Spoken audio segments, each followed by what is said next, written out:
Hello বন্ধুরা, কেমন আছো তোমরা সবাই? দেবলীনা পাও কিচেনে তোমাদের স্বাগত।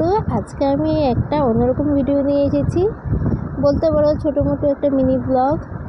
আজকে সকাল 6টায় আমি রান্না বসিয়ে দিয়েছিলাম, ডাল করেছিলাম, আর এদিকে কারকল ভাজা বসিয়ে দিয়েছি। সকালে আমার ছেলে স্কুলে চলে যাবে, ওর এক্সাম শুরু হয়েছে, ওর জন্য সকাল সকাল একটু রান্নাটা বসিয়ে দিয়েছি। দুপুরের রান্না আমি দুপুরে সেরে নেব। সকালে শুধু হালকা কিছু নর্মাল হেলদি কিছু খাবার রান্না করে নিয়েছি। ছেলে স্কুলে যাবে, হাজব্যান্ডও অফিসে চলে যাবে, ওর জন্য হালকা পাতলা কিছু রান্না করছি। যারা নতুন আমার চ্যানেলটা ভিজিট করছো, অবশ্যই লাইক কমেন্ট সাবস্ক্রাইব করে আমার পাশে থাকবে, আর আমার ভিডিওটা অবশ্যই শেয়ার করবে, তোমাদের কাছে অনুরোধ রইল। আর এত ভালোবাসা দেওয়ার জন্য সত্যি সত্যি অনেক ধন্যবাদ। কে কে কারকল ভাজা খেতে ভালোবাসো অবশ্যই জানাবে। আমার তো কারকল ভাজা খুবই ভালো লাগে, আমার ছেলেরও খুবই পছন্দ, ওর জন্য ডাল কারকল ভাজা আমি করছি। সকালের ব্যস্ততার মধ্যে ভাবলাম আজকে তোমাদের সাথে একটু ছোটো মোটো একটা ব্লগ শেয়ার করি। কেমন হবে জানি না, কিন্তু তারপরেও ট্রাই করছি। সকালের সময়টা সবারই একটু ব্যস্ততার মধ্যে কেটে যায়। রান্না বান্না, ছেলেকে স্কুল পাঠানো, বাচ্চাদের স্কুল পাঠানো, হাজব্যান্ড চলে যাবে অফিসে, ও সময়টা খুবই ব্যস্ততার মধ্যেই কাটে, সবারই কাটে।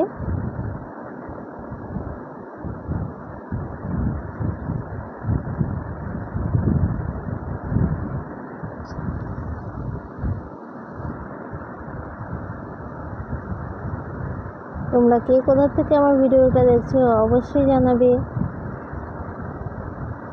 আর লাইক কমেন্ট সাবস্ক্রাইব করে আমার পাশে থাকবে।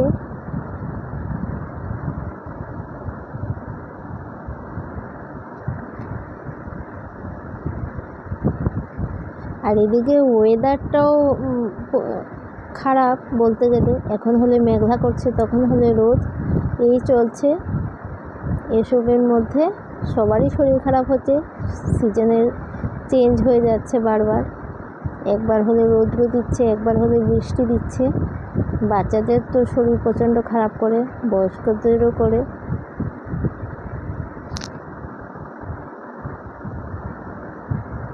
আমার এই মিনি ব্লগটা কেমন লাগলো তোমরা অবশ্যই জানাবে। ডালটা হয়ে গিয়েছিল, তো হওয়ার পরেই আমি ভাবলাম একটা ছোট্ট মোটো একটা ভিডিও করি।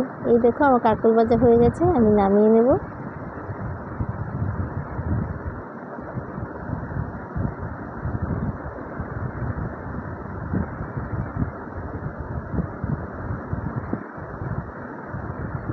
দুপুরের জন্য কি রান্না করব এখনও আমি ডিসাইড করিনি, করব। ওরা একজন স্কুল একজন অফিসে চলে যাবে, তারপরে আস্তে ধীরে বসে ডিসাইড করব দুপুরের জন্য কি রান্না করা যায়। আর এদিকে দেখো, এটা একটা চাটনি বানাচ্ছি। আমাদের এখানে এটা খুবই পপুলার একটা চাটনি, ড্রাই ফিশ থাকে না, ড্রাই ফিশের চাটনি। শীতল পেঁয়াজ রসুন দিয়ে সামান্য পরিমাণে একটু চাটনি করে নিচ্ছি।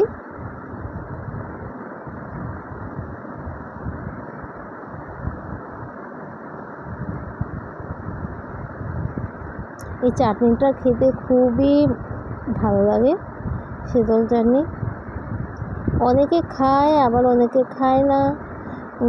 আমরা খাই, আমাদের এখানে ত্রিপুরা, আসাম এসব সাইডে, নর্থ ইস্ট সাইডে এই চাটনিটা খুবই পপুলার।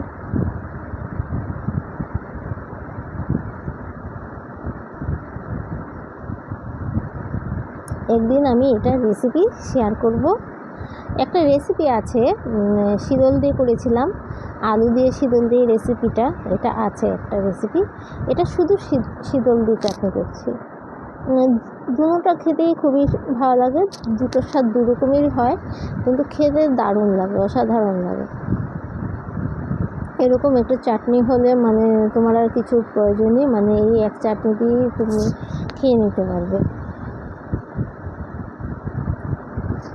অবশ্যই জানাবে আমার এই মিনি ব্লগটা তোমাদের কেমন লাগলো, তোমাদের কাছে কেমন লাগলো। আশা করি ভালো লেগেছে।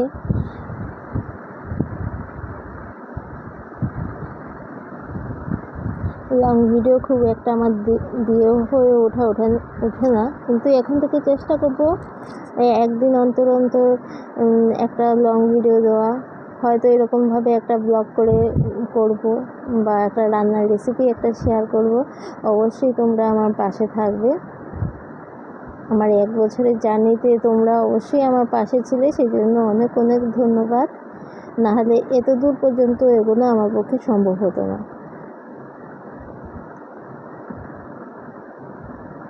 বাই, আবার দেখা হবে আরও একটা নতুন ব্লগে।